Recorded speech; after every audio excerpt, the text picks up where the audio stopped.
Welcome to the Caregivers Like Us podcast, where we are answering the call and serving others. The purpose of this podcast is to provide support, encouragement, resources, and solutions to the caregiving community. My name is Vaughn Foy, also known as the Voice Brander, and I'm here with my wonderful co-host and friend, Miss Coach Christy. We are listening forward to sharing with you. Enjoy.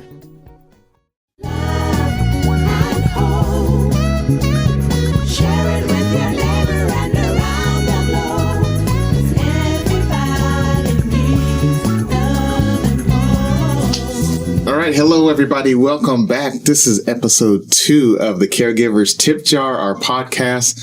My name is Vaughn Foy, the Voice Brander, and I'm here with my wonderful co-host, Christy Brewer. Hello, hello. And we're doing episode 2. Thank you for joining us. If you've heard our earlier kind of intro episode talking about how we became caregivers and different aspects of what we're going to discuss through this podcast, we really want to share and pour in becoming the voice and also the ear for other caregivers that have been called, as we've described it, have been called and chosen to be caregivers, because you don't select to be a caregiver in all kind of infinite ways. It happens for you and not to you, and for us and not to us. And so we hope you enjoyed that, and thanks for joining us again. Today we are going to focus about being a caregiver and doing things right, or feeling, quote unquote, doing things right. Air quotes, right. Doing things right. Not only from the beginning when you find yourself in this position, even 2 years later, 28 years later, you learn more and more about every day, like what is right.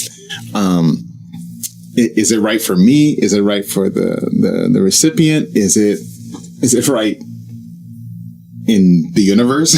Period. What is right? Are we creating our own what is right and our own expectations and kind of things like that? Because you don't know, you're learning. And I'm going to share a lot about kind of my story since it's so fresh, and be vulnerable about when my mom had her stroke 2 years ago at this time of recording, all the things that was going through my mind, and everything was brand new, but everything was top emergency, was top priority. It's, we're going to take care of moms. Like, okay, mom, what do you need? I know there's certain things that the doctors and nurses need to take care of, but at the same time, to me, it's like, this is my response. I got to take care of mom. Yeah, you only get X amount of days in the hospital, and then that's it. This is you. Yeah, you're on it. Here you go. Here's your plate. You're welcome. So maybe kind of quickly share. Oh, let me make sure. Let me kind of quickly share. So in the first episode, I explained that mom had the stroke, went to the hospital. We were at the hospital for 3 weeks, basically in an emergency, and then or ICU, and then went to a Ballard's, which is a kind of a specialty recovery rehabilitation for stroke victims, and where she did her occupational therapy, her physical therapy, and speech therapy, because she couldn't talk. She couldn't walk. She couldn't go to the bathroom. She was bedridden, basically. So immediately there was 6 to 8 weeks of total life change. Total. In an instant. Total. Yeah. Like, mom, how are you feeling? Barely, kind of yes and no's. And then with the drugs that she was on, there wasn't really a response. So we had to figure out, and, being able to communicate. But we knew our mom. It was interesting. Like, mom's in the bed, even though she couldn't verbally communicate. We were like, oh, no, okay, she's not liking that. Okay, you can't stick her 20 times. Yeah, you get to be the advocate. Yeah, and step in and be able to say, no, don't do that. Well, we have to give this to her. No, she's not going to get that anymore today. Yeah. She's done. And it's okay to say no. Yeah. It's okay to say no. That was a hard lesson for me to learn, but it was necessity. Yeah. Yeah. You have to be able to. Because they're not just a pincushion laying there. Yeah. It's like, no, what are you doing? No, you got to explain to me what's going on and what's happening, because she can't defend for herself. She can't hear for herself. She can't speak. Yeah. But I can read her, and I know what she's going through. So yeah. Because no doesn't have to mean forever. No can mean, is this something that can wait till tomorrow? Like, give their body time to heal. Right. You know, give them a minute. Right. There was a time where my son was just, we're guessing, so daily tests. And I said, let's give him a week. Yeah. Let's see what happens. Let's wait for the results of the other 25 tests we just took. Exactly. Can you get that from that other one? Can we? Wow. Yeah. Yeah. Let's go on. And then being in the hospital at that initial also, and there's that's probably a whole nother episode. It's a whole nother episode. But talking about just the hospital system and the nurses. We had there was some great, awesome nurses that were there. Mm-hmm. And then there were some that were not awesome whatsoever.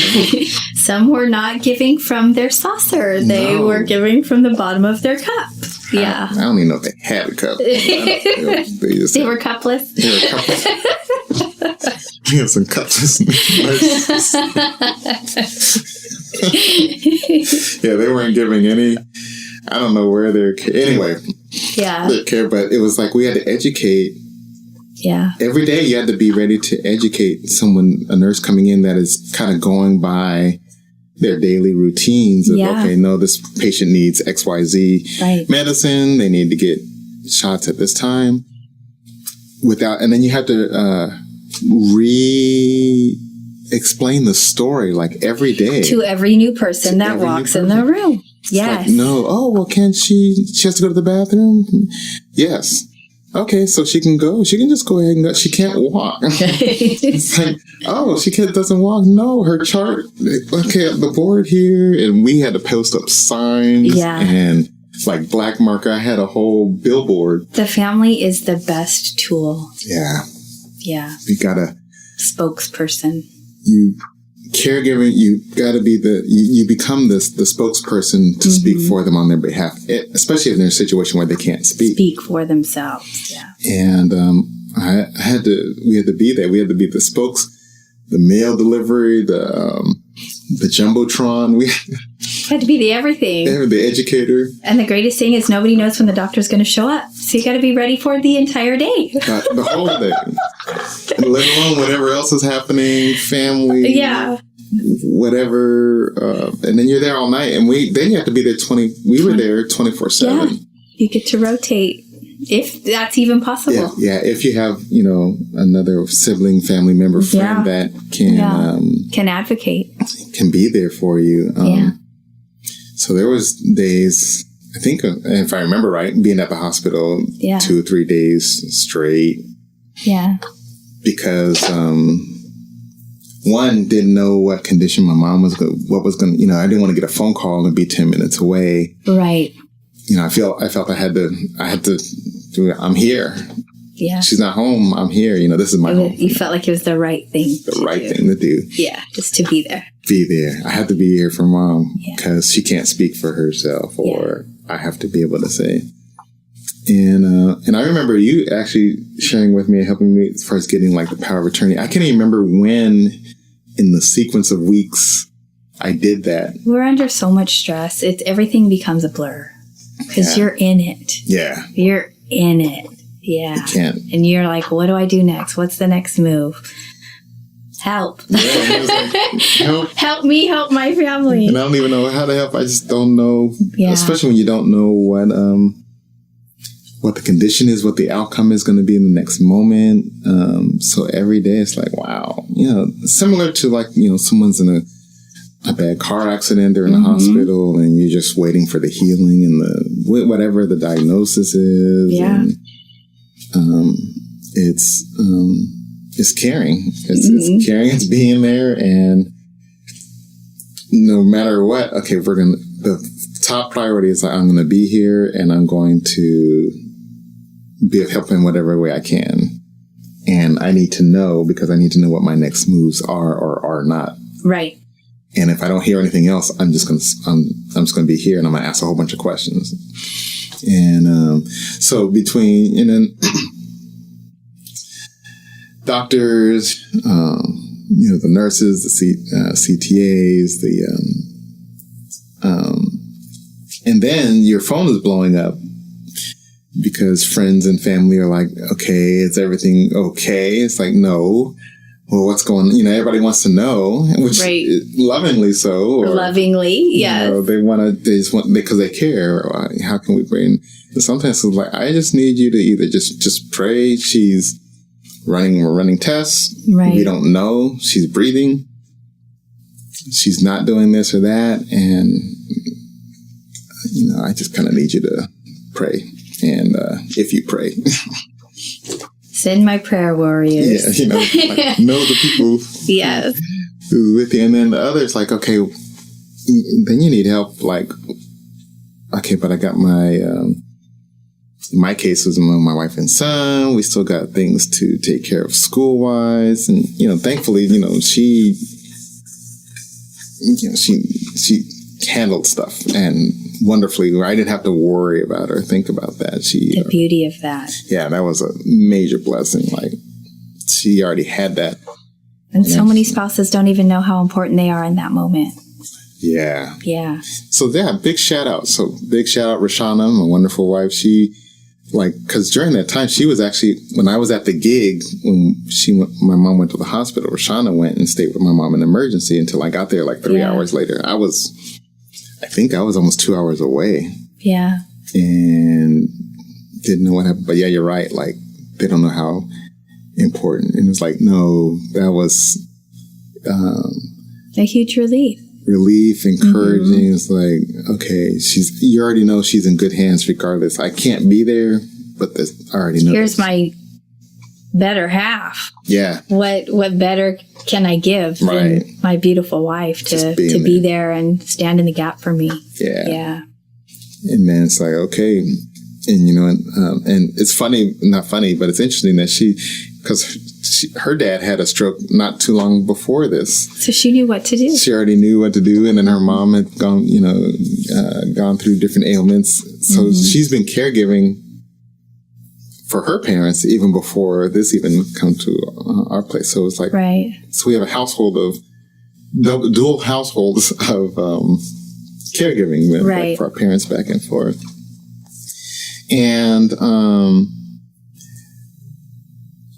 kind of speeding through, once after being at Ballard's, then she was admitted to a senior care facility in Riverside.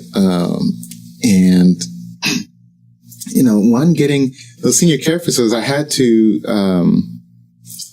shop around, so to speak, to see which one, because there were some that were rated 5-star, and you go and there was 3 beds to a room. Like, literally, if we were going to visit, I would be sitting on the bed of another patient talking to my mom. Right. And I was like, there's no way. No, there's no way.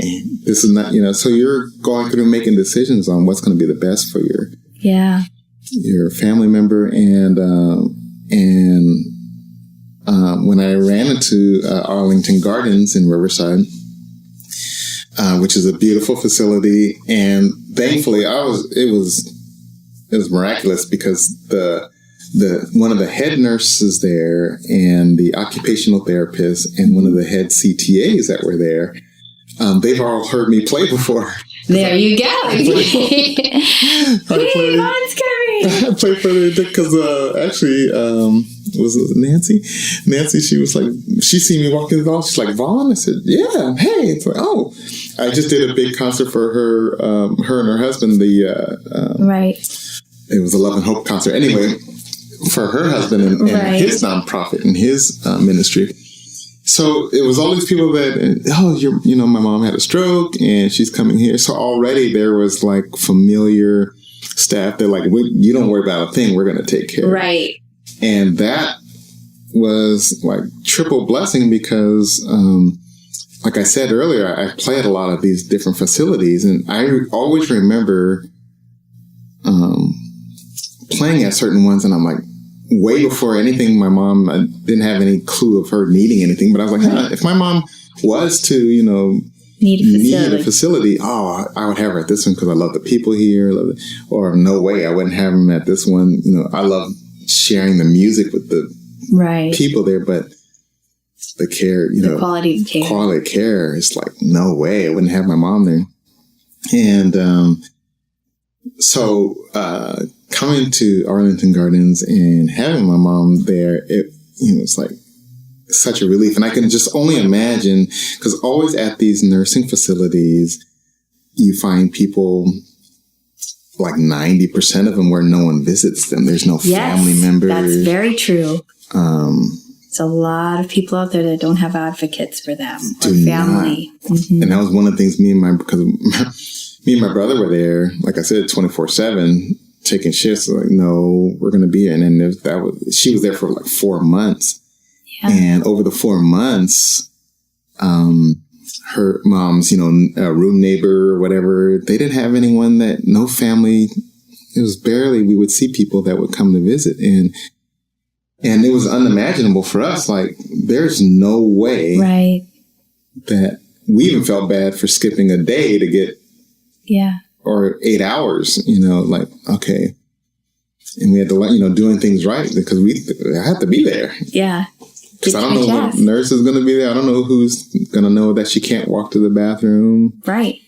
As you're still trying to maintain your lifestyles, your jobs, keep things running outside of your regular, everything, walking in your abundance. Everything. Instead of the either or, you're doing both. Excuse me. Yeah, so like not knowing, and my brother's down from San Luis Obispo, he's taking off leave time or whatever. So, all right, we're here today. This is going on. She's not eating. She has to be on purified food. Pureed. Yeah. Purified. Like pureed food. She's going through some speech therapy that she's not getting it here that she was getting at this other high-end facility. The occupational and the physical therapy is a lot less. So instead of every day of the week, it's only 2 days out of the week. But doesn't she need, it's always, every day is a question. Doesn't she need this? Doesn't she need? Well, and a lot of times people don't understand that they're going to get what insurance will cover. Yeah. Not what they need. That's a huge shift and something that's major. We get to surrender to and just go, okay. Right. Yeah. Cause that's just the minimal.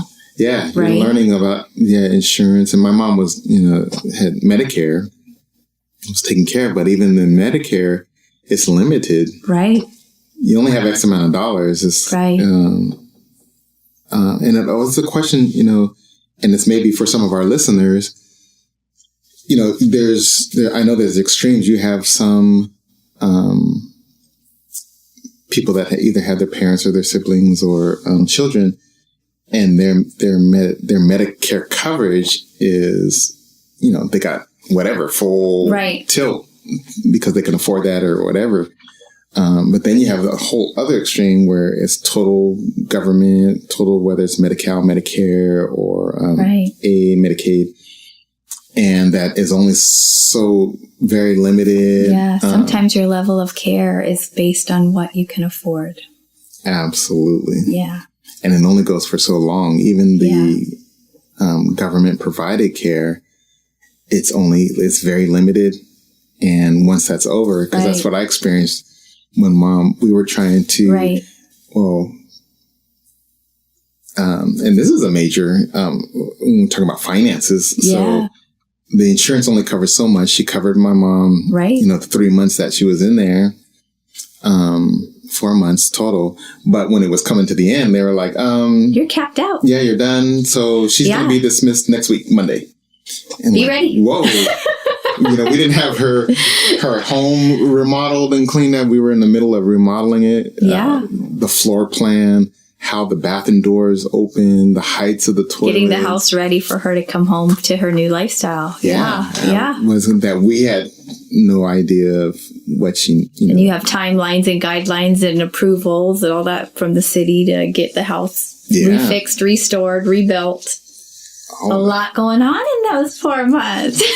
Moving my family in, to the house that's being remodeled. And then we had to move. We were with our in-laws at the time. Yeah, major shifts and changes. Oh, man. Yeah, because you were there helping take care of them as well. So yeah, and still making money to pay the bills, take care of bills. And on top of all of the rest of the package. It was like... okay. So learning that, and when your Medicare is done, so then they only cover X amount limited when you come home. Right. But my thought was always, and some or several of you may be in this situation where your term at a senior facility is maxed out, so to speak. Now, what do? Now what? Do you go to... Is there a government facility? What if you don't have a home to come? What if your parent or a child, what if there's not, you don't have that? I always wondered, like, what would people do? Where do they go? What do they do? What if me and my brother weren't there? Stepping up to the plate. How would she be? What would they do? Would they just sit her outside the hospital and... who's your nearest friend, and then what? And then who's going to feed? Change. There's placement. There's long-term facilities. There's a whole nother avenue that people don't think about. Yeah. Because you think, oh yeah, I've got insurance. Even if you have great insurance, I've got insurance. I pay it. I'm going to be taken care of for that situation. Not always the case. Not always the case. Not the case. And I would definitely encourage... Call your companies and say... You need to understand, Yeah. To understand. I know it's like the last thing we think about. What's my cap? A lot of people don't even know what their cap is. Mm-hmm. Mm-hmm. And things like these facilities, like the bill. What's in my network? What's out of my network? Exactly. Yeah. Like Arlington Gardens, the Medicare bill was almost $10,000 a month. Yeah. And they give you the option. Well, she can stay here. Sure. And, you can come out of pocket and they supplement a portion or percentage of it. Mm-hmm. But it would have been $6-7 grand. Yeah. I wasn't prepared for. How many of us are really prepared for that? Yeah. I mean, if I had $6-7 grand extra. Sure. To do, you do it, or it's probably a whole different lifestyle. But no, you don't. So bringing home and then not knowing the expenses of bringing home. Right. Because now becoming, the caregiver too. And then you shared about the IHSS. Yeah, you got to sign up for that. In-home support services. That takes 3 months to get approved for. Background check. You have to go through classes on that. So there was this whole... And by the same time, you still got to caregive. And you still got to wait for a diagnosis. And you still got to wait for, all the paperwork to roll in at the most convenient time. Yeah. So, 7 months later. And thankfully, I remember you sharing with me that, it's going to take 3 or 4 months before any of the monies kick in for that. Yeah. So that anticipation was not on my mind. Yeah, you don't just go and sign up for the day and boop. And then you start getting... No, it's support. A process, a very long process. And 3 months is a good short span. That's a good, that's quick. That's woohoo. You got in and out. You got a good person doing your paperwork. High five. That was quick. Yeah.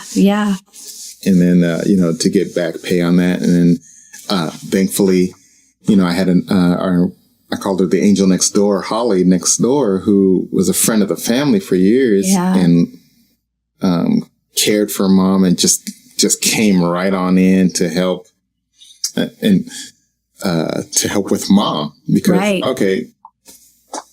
okay, it's been, 40 something years. How am I, coming in to bathe mom, change mom? Time for your bath, mom. Yeah. That's just. She was really, that's a whole on board with that, I'm sure. Yeah. It's a son. It's like, that's a whole nother. A whole nother paradigm. It's like, but it has to be done. And it's like, but okay, I know. Like, this wasn't what I was expecting to do. Like, whoa, so I was cool at the hospital to be able to call a nurse and this and that. And even when she comes home, the nurses we had a nurse once a week, someone that came in to bathe her twice a week.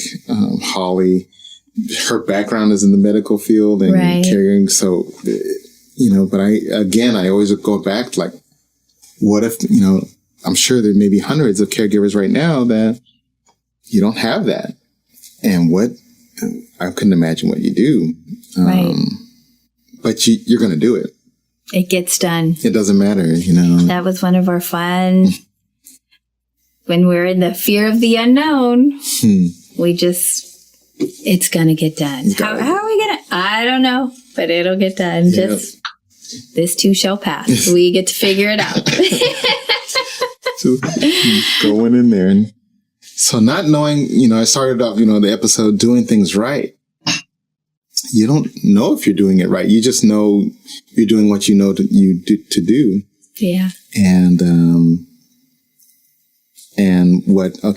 when you get help or some advice and direction on, you're in the middle of it and this is like your next step, your next faith step, because you don't know, you never did this before. And even though you're doing it, you don't know if you're doing it right. Am I doing it right? I don't know. Yeah. Am I make sure? Okay. Yeah. Medicine's easy. It can be, it could be. Can't give the wrong dose. Yeah. You can't give you can't, mom didn't have a lot of pills, fortunately, but, is she to lay there all day? And how am I supposed to help her mind?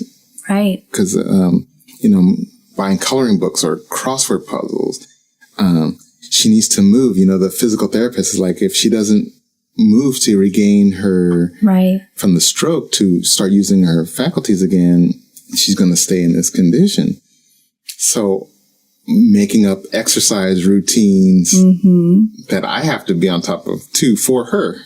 So, it's not hard, but you got to stand up and sit up from the bed. She was to learn how to do that. She's been in the bed for 4 months. Yeah. And now, just bending your foot forward 10 times. And then we already know how much we love to exercise anyway. Oh, it's joyful. We're so routine and so disciplined on that. So now having to be the motivator, the reminder, the executor, the assistant. And just how many times do you find yourself doing that 10-foot lift with your mom, going, okay, mom, this is what we need to do, right? Exactly. So now you're doing your foot lifts and you're doing your exercises and all of that. So. Yeah. It's just a big switch and a big change of, a lot of times for me, I've learned we don't always give ourselves the grace we deserve. Right? Right. Because like you said, it's the fear of the unknown. Am I doing what's right? I wasn't given the handbook on this, right? It's all new territory. And, and it's not just us. Yeah. It's them too. Yeah. Right? Yeah. They're in a new boat. They're not sure what they do and don't want to do. They're, they have their own opinion about their health as well. Well, the doctors say this. Well, this is what I want to do. Right? And all these fun things we get to learn together and, who gets to juggle, who gets to do this job, who gets to do that job, who's able to fill in, who's capable. Like you said, your brother didn't live close. Yeah. At some point, some month, he had to go back home. At some point in time, he had a life to return to. Go back to work. And though I know if he could, it was just like, I'm moving down here, I'll change you on a heartbeat. And that's what we do. One interesting point is you mentioned about for the recipient. It's like my mom. So we were trying to show her HGTV shows and they're like, Mom, this is what's happening at our house. Because when she came home, I mean, her house was completely different than when she left it. Yes. Totally different than it's ever been.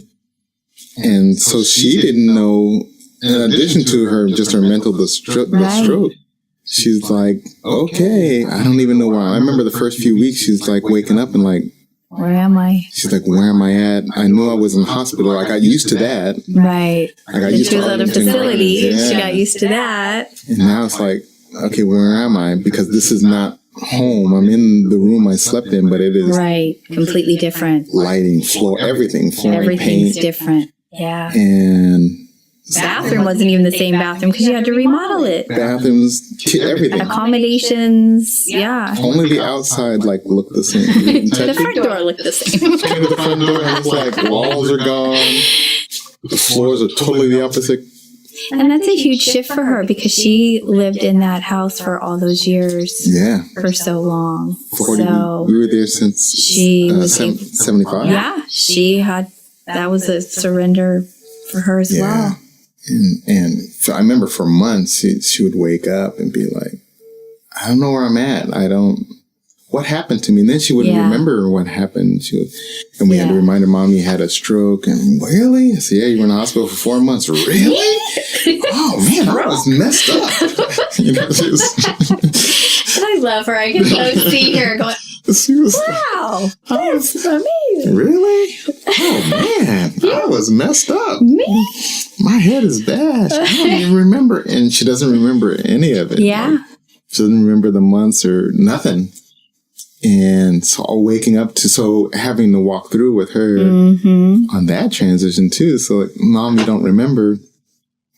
And she doesn't remember.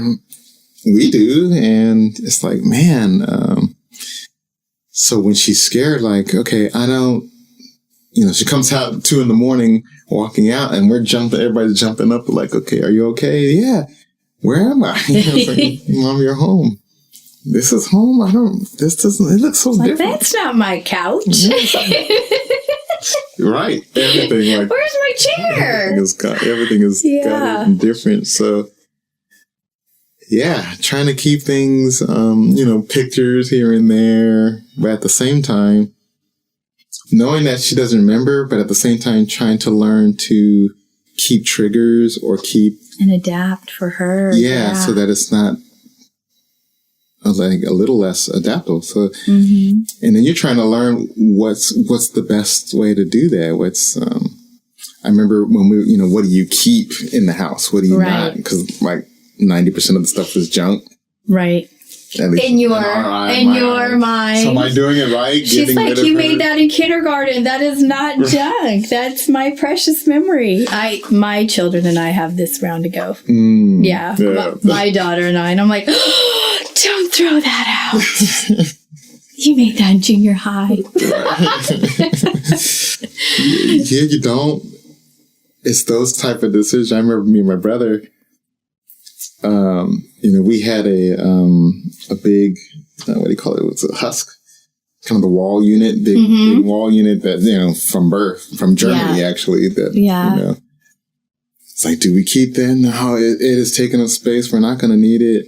Look, I'm over the nostalgia about it. Yeah, but, there was cards and stuff, not pictures we kept and stuff like that, but little heirlooms. Just different things that were a part of the house. Right.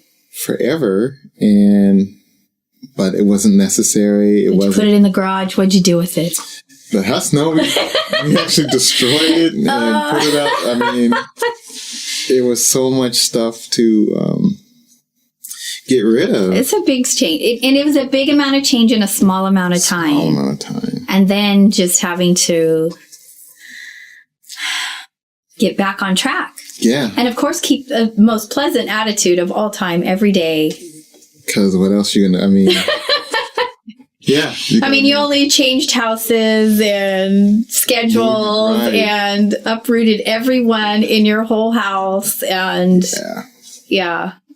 I think on the next episode, talking about, I know one of them, like family members and their adjustment. Like, we're the main caregivers, but what about the surrounding siblings? Yeah. Spouses. Yeah, you haven't heard from me in 5 months because. Yeah. It's like, wow. Or like for my son, like everything. It was a hard time. It was a silent hard time because it was like, that's grandma and we have other grandma, but grandma doesn't remember my name. Grandma calls me, her son's name. Yeah. My mom would call Jordan Vance, Mm-hmm. Oh, hi, Vance. She'd be all over the my name's not Vance. I'm not Vance. And and then you're trying to but son, she doesn't remember. But that's not my name. But, right. It's like, how do you, and at the same time, it's mom, don't be disrespectful to mom. But she doesn't remember my name. She has a condition, and then you're trying to educate. And you're 13 at the time. I was 12, actually. Yeah. And he doesn't, he understands that mom was in hospital. Right. But why can't she remember my name? Yeah. She's saying the guest bathroom is her, between her and him. His whole world was upheaved. Yeah. And he probably, not only does he switching houses, he's probably switching schools, friends. Going to junior high. Everything. Yeah. Yeah, happening. And right around, again, holiday time. So it's all the attention is like, okay, I understand. But at the same time, it's an adjustment. It's a shift. It's like, what's going on? That's not the priority. Even through his birthday. Yeah. In March. And it was right after his birthday that we actually moved into the house and we were doing all these remodeling for the 3 months. Yeah. So there was stuff going on. Talking about how do I keep everyone happy? Oh. Right. And then when you're attempting, am I doing this right? You're trying to check in, but at the same time, it's like I'm checking in. Right. But this is a limited check-in. Right. Because I got about 3 minutes before I have. Hi, you good? Yeah. Okay. Yeah. Love you. Bye. Yeah. I love you, right? I love you. And, but you have to, yeah. And they process in their own way. And it's not always favorable. Yeah. They may internalize because they feel they can't say anything because it is grandma and it's dad's mom. So I'm hating this, but I can't say that because that's not the right thing. Right. Yeah. Well, and on top of that, not only are you changing and moving, but you are healing, you are growing, you are grieving. There's so much going on in that small amount of time. And it's not just one person. Right. It's siblings, it's wife, it's son, it's mom, it's neighbors, it's, you know what I mean? Like there's a lot of things happening and giving yourself grace, knowing that you are doing the best you can with what you have. Right. Yeah, that's why, that joyfully grieving, right? Because you're joyful for this, because it's strength, right? Again, it's that smile of, it's not happiness. You're joyfully grieving and getting through a tough time and doing it together. Yeah. That's where open, honest communication is everything in a family. And then to learn that, and respect and boundaries and all that is such a major key. And having your life skill tools. I mean, for my kids, bless my kids. Because we did a lot of moving. We did a lot of, having to be a full-time mom at bedside. You didn't always get to work. So you didn't always, you'd have to move. We moved a lot. We did a lot of adjustments. And I kept my kids in counseling as much as I possibly could because I was famous for saying, well, you've got a crazy mother and you've got a sick brother and we're all just trying to figure it out together. Right. I don't have all the answers. I'm not going to have all the answers. Please know whatever we try to figure out, it's probably not right, but let's fake it till we make it kind of thing, and I think I probably apologized. Oh my gosh, so much, so much. I'm so sorry. I forgot you at school. I'm so sorry. You know, whatever that might look like. I screwed up a lot, and you're gonna, it's all new territory. Yeah. It's just comes with growth. Yeah. And you do have to. What worked, what didn't work, where do we move forward from here? We did that a lot when they were younger. We'd, try to sit down and, what did we miss? What could have worked better? A lot of open, honest communication. And boy, if we were in a funky attitude, it was okay for the other person to call us out, and just... And that's good. Yeah, because the kids, they'd warn each other a lot.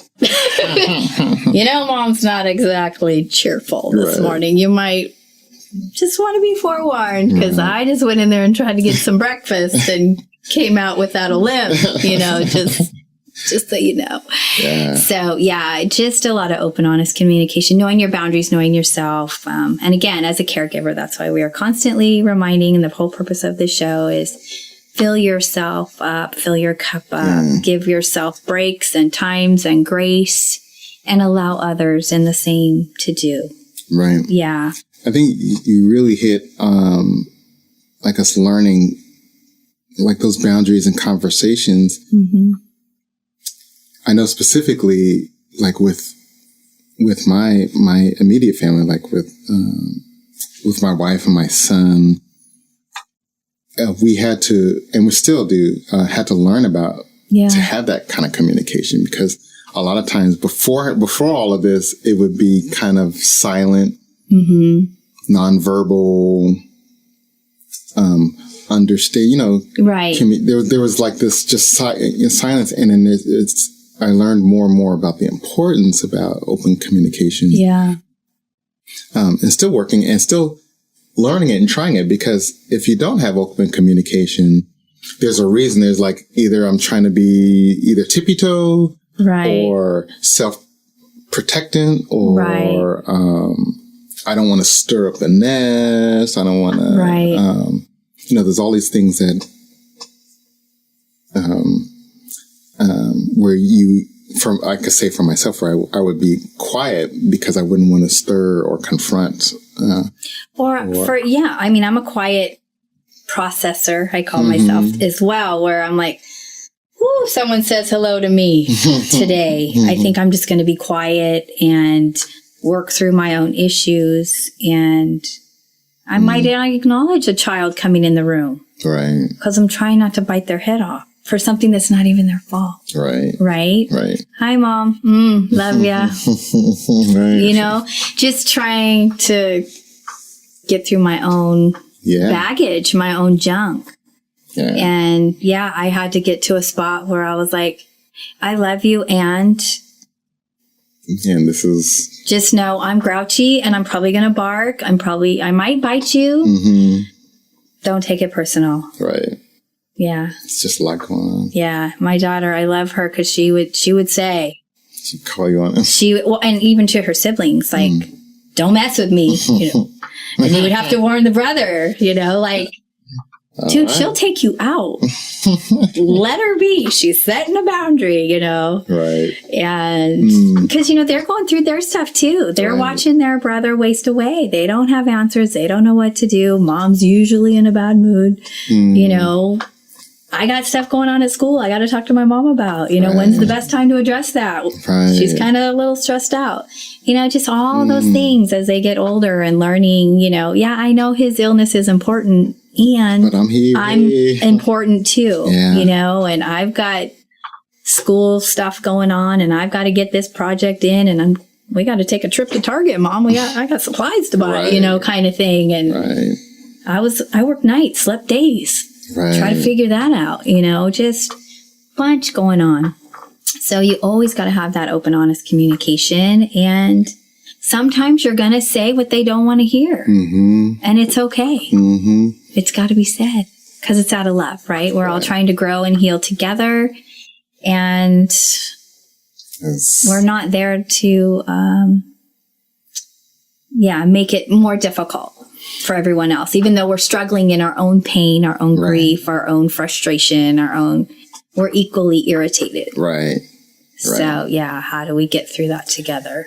And that's good. And how we're going through, sharing just the stories. We wrote down earlier about like these life skills, these kind of tools. This is one of them, like learning to, even if you do have open communication currently, it's just even the more so. Yeah, all the support you can get. I mean, for me, I couldn't get enough self-help books, what support groups were offered at church. I know my husband and I went through a divorce, and thank God it wasn't a messy divorce. It was a very loving divorce. In the fact that we made sure we weren't going to fight over the kids. We weren't going to, you know what I mean? Like there was just so much going on. We could have easily chose to make it suffering even more. Right. But we both were like, you know what?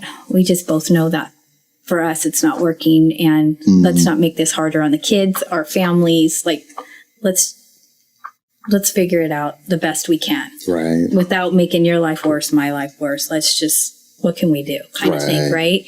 So we did divorce care, a program that came through our church. Highly recommended to anybody who's considering it. Beautiful.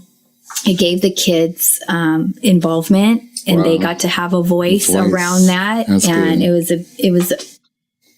It was perfect for that time for us. And yeah, just any counseling. My son did anxiety game, or he did gaming for his anxiety. And now he does anxiety for kids, a company.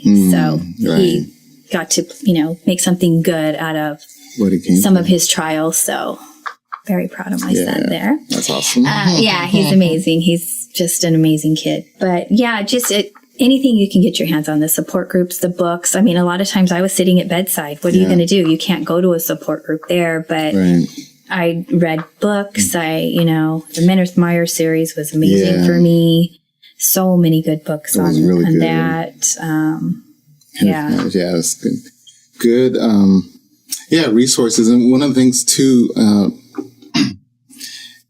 we'll start wrapping up this episode, but like one of the things is we want to actually have also like resources too for whether it's books, podcasts, other speakers, other like we're very connected with Clemmer, like life tools, personal mastery, personal development.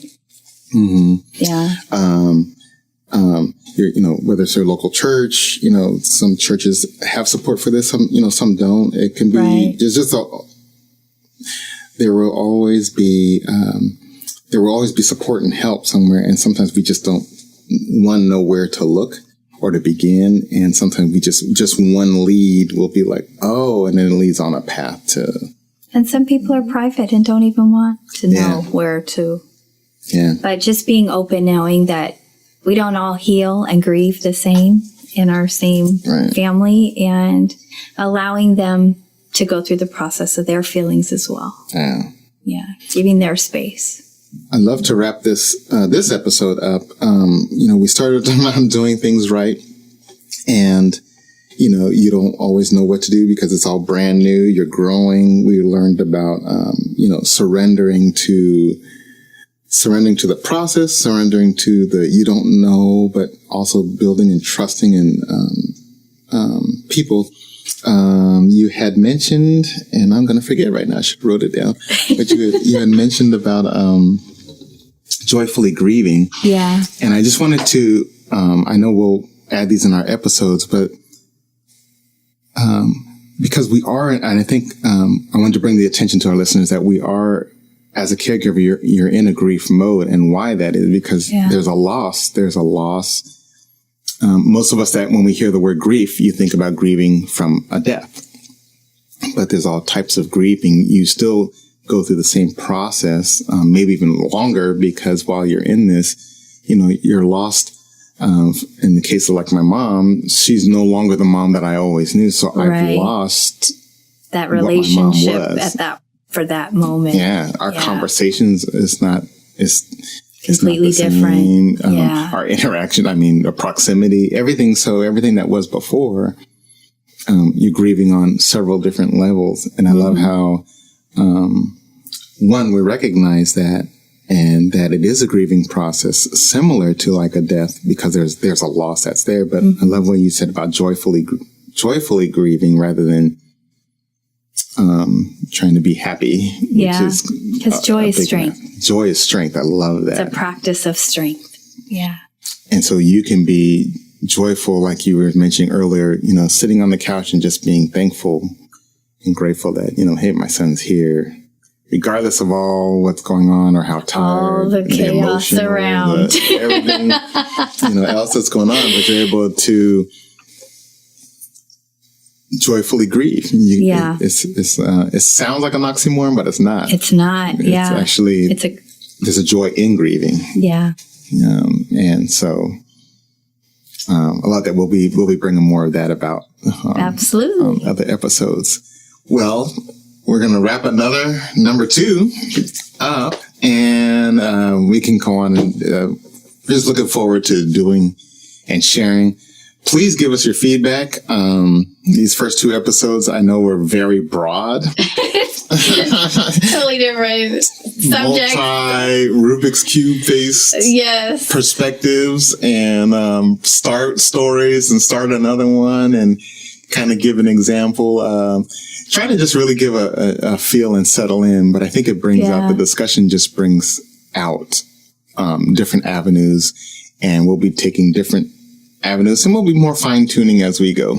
Yeah. This is new for us, but the greatest thing is that we start, and we are in the momentum and going down the big hill of wanting to share and to serve and to support our fellow caregivers and give the voice and give the ear to you, and just whatever strength and suggestions and tips help. But we really would love to hear back from you, especially on these first 2 episodes. It'd help us on... what do you want to talk about? What topics? Yeah. We're all healing together. We're all healing hearts. We're all trying to get through it together. And we would love to know what you need some suggestions on. Yeah. Is this helpful? What isn't helpful? All those things. And this will be our... those of you listening to this on the podcast, please share. We are on iTunes, Stitcher, Spotify, all of the big, we'll get on Pandora as well, and Google Podcast. We are on all places on podcasts, and our show will broadcast, and we'll have it on our own site as well that you can listen into and also share. Please subscribe to the podcast.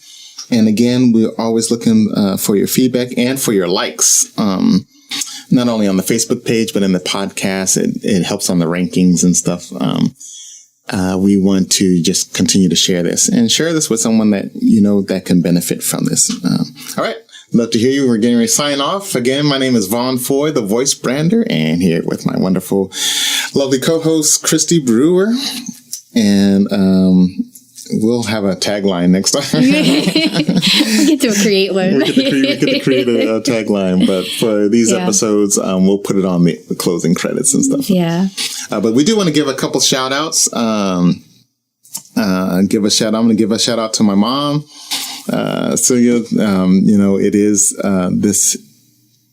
is a joy in going through the process and learning, and even if nothing else, to be able to share and help thousands of other people that are going through the same thing. So, love you, Mom. Glad, thankful to God for your progress, your healing, and your continually being with us and providing this opportunity. So. Yes. Cool. Christy. Thank you. Yeah, I'll shout out to, for one, we're just all healing hearts. So I love that. And we get to help one another. But for me, I can honestly say I've had an amazing support system with my Clemmer family. Mm-hmm. You had mentioned them earlier. Yes. And I honestly have faced some challenges these last few years that I really got to step into growth and really had the opportunity to learn the importance of commitment to myself, filling up my own cup so that I can give from my saucer and not from my empty container. And what a blessing that my support system has been. So there's so many of you. You know that I love you, my Clemmer family, and it's my little treat that I love to give to them. So thank you so much for being in my corner and loving me and supporting me through it all. All right. Thanks so much. Until next time, we will talk to you soon. Have a wonderful week. Blessings. We want to hear your stories, your services, your resources, anything that you have. We want, the main thing is to share this with other caregivers or those that have already finished their assignment of caregiving. We just constantly want to share the stories. Yeah, come share your stories. Yeah. We'd love to hear them.